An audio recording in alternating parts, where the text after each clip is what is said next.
Hi guys, it's Jamie. My presentation is How Are We Going to Get Out of This One? America's Working Poor.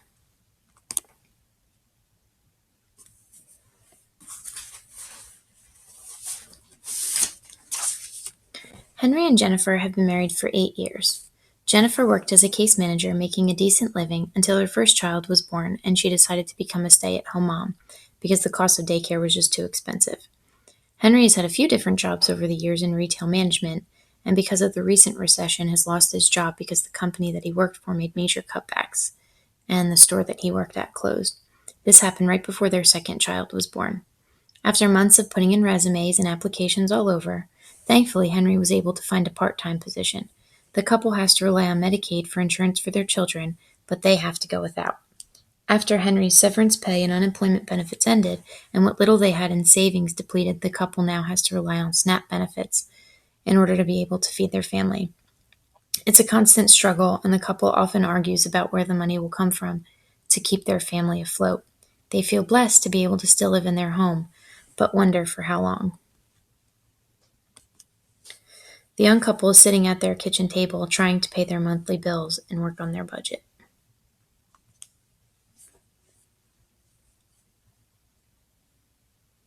Okay, my paycheck is for $956. The reason it's so low is because of all the snow and stuff that was going on this month. How much of this do we need to really pay? Well, we definitely have to pay the mortgage. I have to pay more money for the electric bill this month because last month we were short. And I've only been paying the minimum so that they don't turn us off. Our water bill is $70 and they don't pay for it.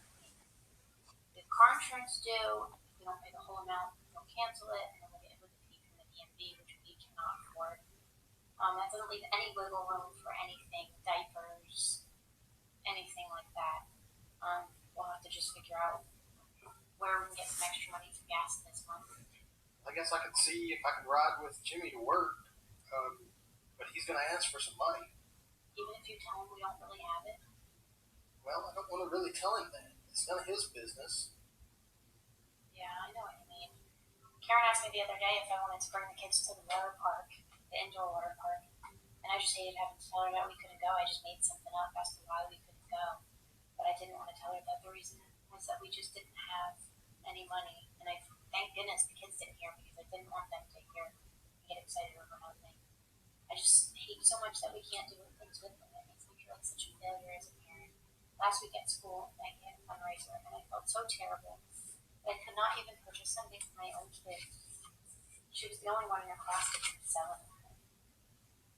You're not a failure. You're a good mother. We do what we can do. We've got to do with what we've got at the moment.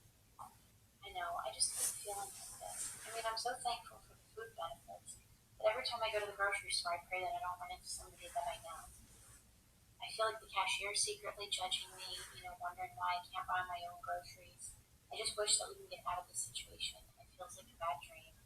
And it's been more than 2 years. When will it end? I feel like we'll never get out of this situation. We just don't make enough money to ever get ahead. For generations, America has been the land of opportunity, the place where if you worked hard and played by the rules, you could get ahead. Unfortunately, millions of Americans like Henry and Jennifer are working just as hard or harder and are still struggling to make ends meet. They are considered to be the working poor. Working poor are working people whose income falls below the poverty line.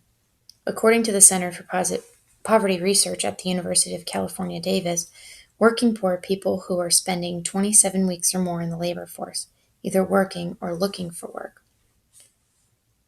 There are 10.6 million low-income working families in the United States, and 1 in 3 working families struggle to meet basic needs.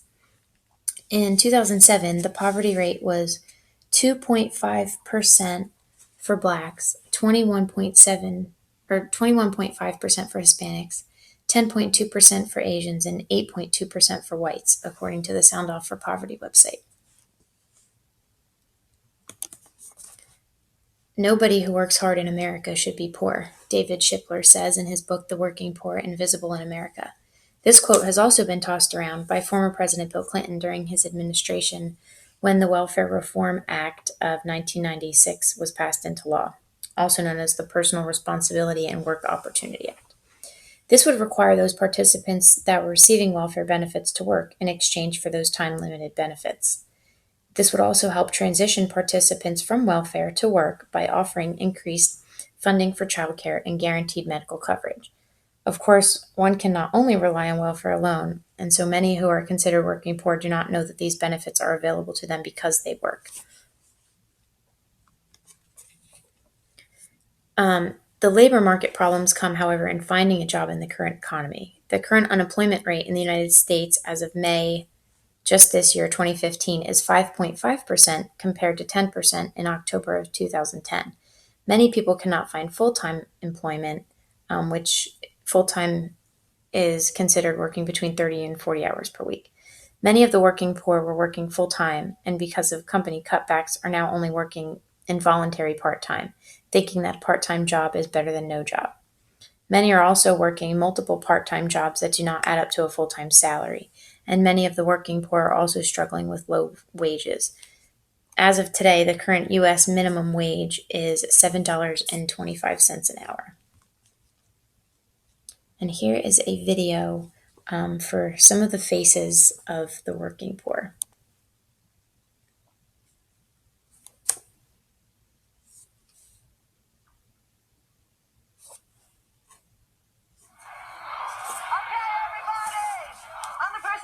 Trouble for saying that God's not paying us enough, but we're told we're doing God's work, and we're told that we're not important enough to make a decent wage. I love my job. I just want to be paid the right amount that I deserve. I was one of those women that donated to people like me. I'm hustling backwards. The harder I work, the harder it gets. Things that I want to give my children, I can't afford to give them. I'm a waitress. I have no freaking money, so my life sucks. I make minimum wage, and I can't make it, and I need help. One of my fears is being homeless. I've been homeless before. I believe that the only way I'm going to get out of poverty is by fighting. I guess we're borderline poverty. It would have to be, because every month you have to be concerned about which bill you're going to pay. I've probably got about $30 in my pocket, so it's living paycheck to paycheck. He's like, I have money, Mom. You could borrow $15 in my room. I'm like, oh, do you have $1,000? Maybe I'll borrow your $1,000. What's more important is the people that I have to take care of. That's my children. It's more important. People in social services tend to think, well, if you would get up off your lazy butt, you wouldn't have to worry about getting help from the government. Quinn is having a hard time dealing with the fact that I'm not home that much. I think he's become resentful for that. I would like to move my kids into the big, beautiful neighborhood with the big, gigantic house, swimming pool in the back, but that's more like a dream than reality. I never asked for help in my life. To have to tell people that I couldn't support my family, and that was the hardest part.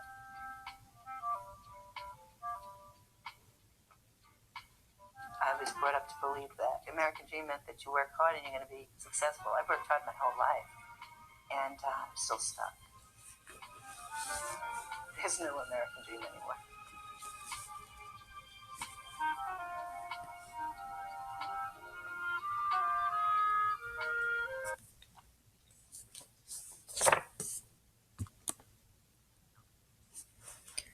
There are, of course, other problems facing the working poor.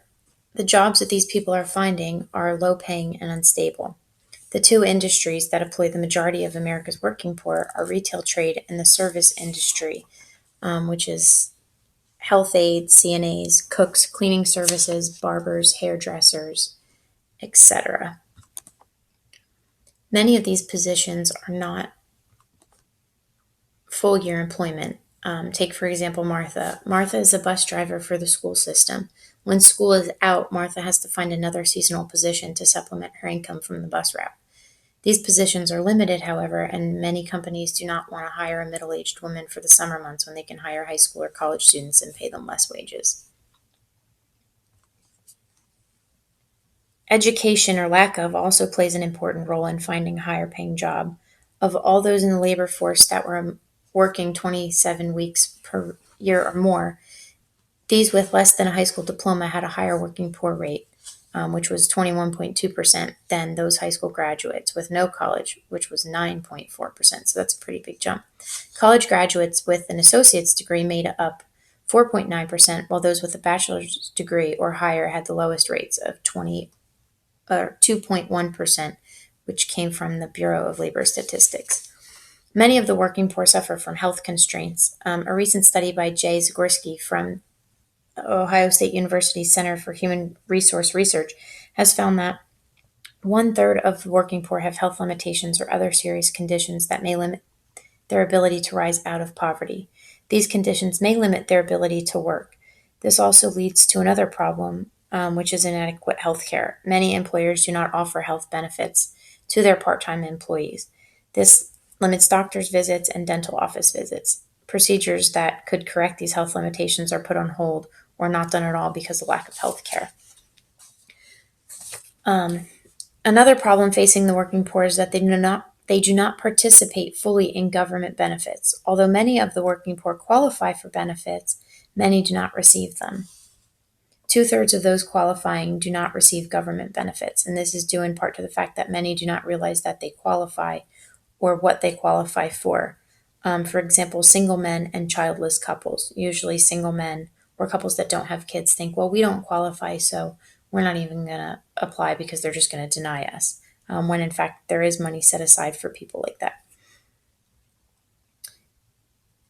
There is $152.8 billion that's being spent on food stamps, or now they're known as SNAP benefits, health insurance, and cash assistance. So of those receiving benefits, 39% of the recipients are children. Many of the working poor are not from two-parent families. Only 30% of working poor live in married couple families compared to 65% of all workers. Single families headed by females make up 49%, and almost half of all single parents with children under 6 years old are in poverty. So what can we do? Ending poverty has been the topic of conversations for decades if you have followed politics. I believe that as a country we need to look for our own. There should not be such a high poverty rate in one of the most developed countries in the world. The first step in reducing poverty, especially the working poor, is to create more jobs. If big businesses would not outsource to other countries to save a dime, then there would be more jobs here in the US. Also, communities could create jobs by rebuilding our infrastructure. Renovating old abandoned buildings in order to revitalize neighborhoods, and even to create more apartments, low-income housing. Companies could also build on subsidized employment to help long-term unemployed re-enter the workforce. Subsidized employment is where an employer receives incentives from the government in order to help offset some of the cost of employing certain individuals, such as providing on-the-job training to individuals who might not have all the necessary experience required to do the job. Raising the minimum wage is one of the major ways that we as a country could start ending poverty. Recently, President Obama proposed that by indexing median wage to inflation has the potential to lift 4 million people out of poverty. The current national minimum wage is $7.25 an hour, and the new national wage would be increased to $10.10 an hour. Investing in affordable, high-quality childcare and early education would be a tremendous step in lowering poverty rates, especially among those households that are headed by single parents. Parents are on average spending about 1/3 of their income on childcare, and also children who attend quality preschool are more likely to graduate from high school. Expanding Medicaid would also be a major way to help lift America's people out of poverty. Under the Affordable Care Act, there are still 23 states that refuse to cover adults through Medicaid programs. Placing more people on Medicaid would free up already limited household income for other basic needs, such as food or utility bills. Health insurance is also a buffer against economic consequences of illness and injury. So unpaid medical bills are the leading cause of bankruptcy, according to CNBC.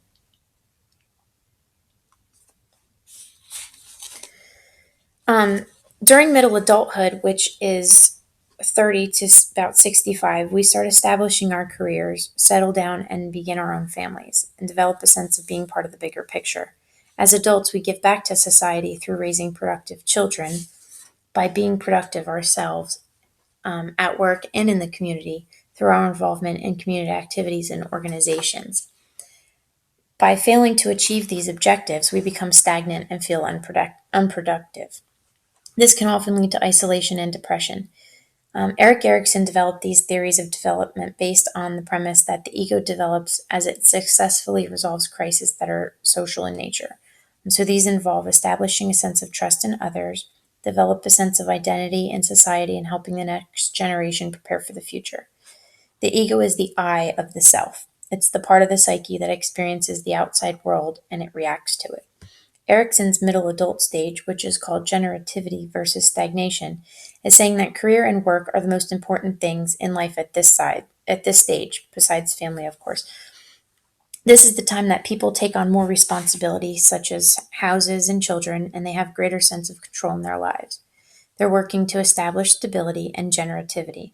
And Erikson defines generativity as working to produce something that makes a difference in society. As previously stated, by failing to achieve this, one may start to feel like a failure and feel as if they have not been an active contributor to society or in their own lives. And that definitely fits the working poor. You know, I can speak on from my own experiences, and, when if I haven't had a job, I feel like I'm not contributing to the house. I know right now by being a stay at home mom, I'm doing my own, but sometimes I would like to help out my husband. And yeah, you feel sometimes like a failure that you're not contributing to society, or people are looking down at you for not doing what you're supposed to be doing as an adult. Well, how can we address the service needs of our clients?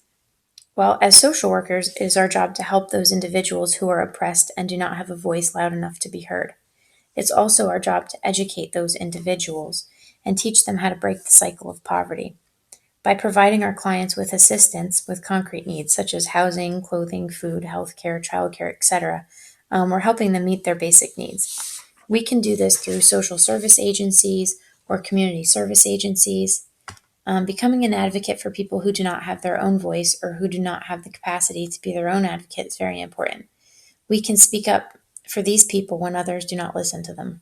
So take, for example, a single young mother who's struggling to make ends meet. She's been paying her rent on time and keeps to herself.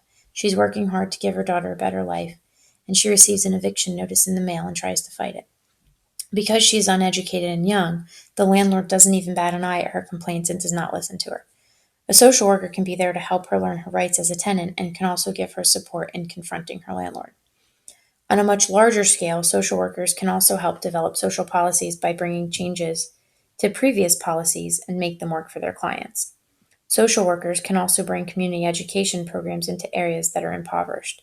Gang violence, drug alcohol abuse, and educational limitations are prevalent in these poor communities. By bringing education to these areas, we can educate on how to avoid or reduce these problems. And this quote from Dr. Martin Luther King, I kind of really agree with it. And it says, "Capitalism does not permit an even flow of economic resources with this system. A small privileged few are rich beyond conscience, and almost all others are doomed to be poor at some level. That's the way the system works. And since we know that the system will not change the rules, we're going to have to change the system." I found this video from Phil Collins, and it's actually talking about poverty in America, poverty in the world. And so I just wanted to share that with you.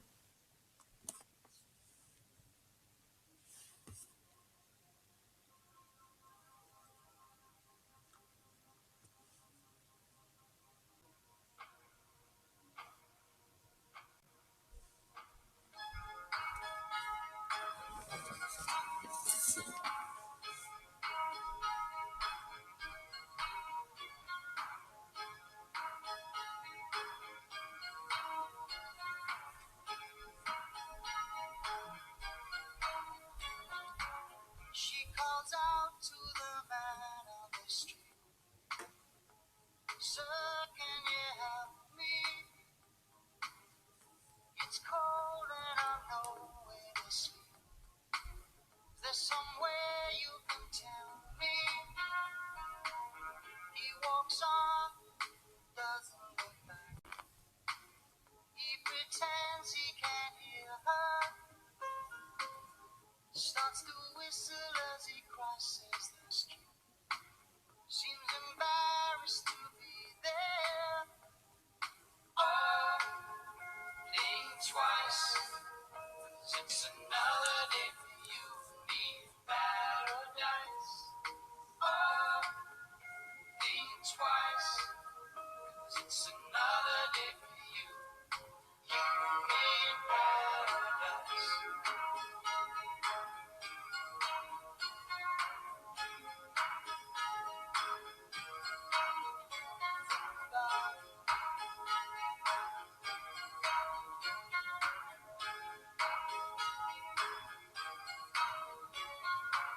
She calls out to the man on the street. He can see she's been crying. She's got blisters on the soles of her feet. She can't walk, but she's trying. Oh, think twice. 'Cause it's another day for you and me in paradise.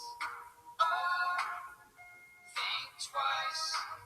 It's just another day for you and me in paradise.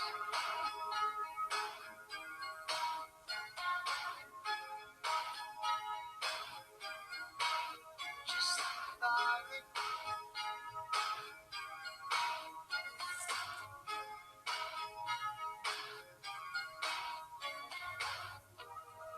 Oh no, is there nothing more anybody can do? Oh no, there must be something you can say.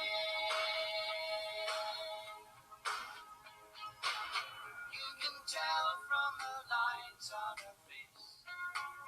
You can see that she's been there. Probably been moved on from every place. But she didn't fit in there. Oh, think twice. 'Cause it's another day for you and me in paradise. Oh, think twice. It's just another day for you and me in paradise. Just think about it.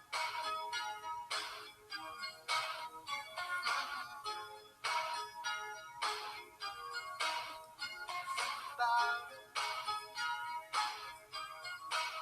It's just another day for you and me in paradise. It's just another day for you and me in paradise. Paradise.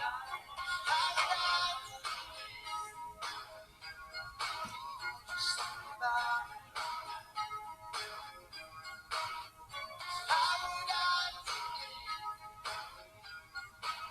Just think about it.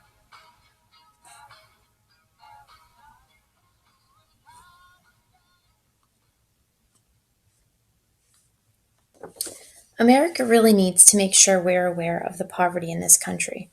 Aside from giving to local food banks and charities, be an advocate. Fight for the rights of those that deserve more wages. Stop judging those welfare recipients, that single mother in front of you at the grocery store with 3 children holding up the line, buying milk and cheese with her WIC checks. Those 3 children are our future.